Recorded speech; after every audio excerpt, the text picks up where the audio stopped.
Now, let's look at the monthly credit. This is the second component that makes the monthly payment, in which there's a monthly credit. The monthly credit is the amount that you add to the monthly payment that will eventually go to as down payment, which will be added to our credit to do the down payment when the tenant buyer buys. This is kind of for saving for the tenant buyer. We also call it the additional rent. So it depends on how you phrase it, but in ALP system, we calculate as the additional rent. And you want to make sure that the tenant buyer agrees to it and can easily afford those additional payments, and show them the calculations why you are adding that amount and what it will help and how much it will help them save. So let's say, for example, the tenant buyer needs a down payment of $20,000 to purchase the house. They give you a $10,000 deposit, which means that they need another $10,000, and this could require an additional payment of $300 spread over 36 months, and if they use a 3-year contract. For example, for you, the best would be to increase the monthly payment by $300, and the related credit will be applied to the down payment when they purchase the property.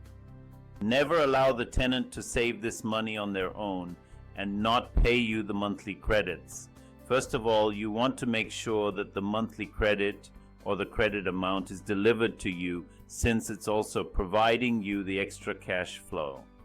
Secondly, the tenant may not have a habit of saving, and if the tenant hasn't been able to save enough down payment till now, what are the chances that they will save on their own? So, you don't want to leave it up to them to save the balance. You want to make sure the money is there when it comes, let's say, in 3 years or before 3 years to close the deals. So make sure that they want and they are able to save the down payment and the initial deposit, and now they are paying the higher monthly lease payment and all the other expenses. It will be more difficult for them to save. To cover all expenses, it's essential to increase a budget as much as possible before completing the fiscal year. When it comes time to buy the property, make sure they have collected everything they have enough down payment to purchase. The third component of the monthly payment is the profit. Some people think that you cannot add anything to the monthly payment other than that what is required to cover your costs. Sure you can. You are trying to make a good return on your investment, and some investors are charging a lot of profit where it's outrageous. I'm not suggesting that you do that. Your overall profit is based on the eventual sale of the property, and the sale price can be found in the estimated appreciation, but it may be that you are concerned that where the economy is and the total cost of the lease multiplied by the number of months the property is in the lease term to arrive at the net present value. One thing you can do is to reduce the sale price and increase the monthly payments. So this will allow you to make the profits that you want to make while keeping the back-end sale price within reason. For example, you can add $200 to $300 or $4 as your monthly e-profit and decrease the eventual sale price. So this, what it does is, instead of making a profit in the back end, you're making a profit in the front end. So this works very well. The reason for that is provided the client has the cash flow, provided they have good enough income, this provides you with the additional cash flow and give you the additional income to qualify for more properties, because it adds to the overall income from the property.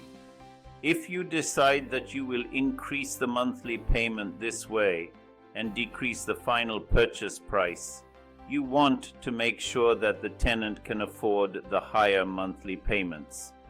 It would help if you have evaluated the tenant's traditional bank's evaluation process or their income statements and all that. When evaluating a tenant's finance capability, I use the standard GDS, which is gross debt service, and the total debt ratios, which is TDS, the total debt service ratios. So we'll discuss that in the further slides. When using the GDS, I don't allow their full house payments to exceed more than 32% of their gross income. So if the lease payment is $2,000 a month, they should approximate $6,000 a month or $72,000 a year. And that's the minimum income they need to be earning. Also, look at the TDS and won't approve anything where the TDS is higher than 40%. So if their car payments, credit card payments, or their total payments are an additional $1,500 or totaling $1,500, and their lease paid is $2,000, that would make their monthly payment as $3,500, which means they will require the minimum income of $8,750 per month or $105,000 per year, because $105,000 times 40% divided by 12. So you want to make sure that they don't exceed the TDS, does not exceed 40%, and the majority of the mortgage brokers or mortgage lenders or the banks or financial institutes would use similar qualifying criteria of the GDS and TDS. So you want to make sure you keep it within those limits. These are similar to the bank limits, a little bit more stringent than the bank limits, because you want to be 100% sure that they qualify for a mortgage when the time comes. Now let's look at the tenant's down payment. The last financial component that you need to be concerned with is the tenant's down payment. I've been referring to here is the upfront deposit, but rather the down payment that the tenant actually needs for the eventual purchase of the house.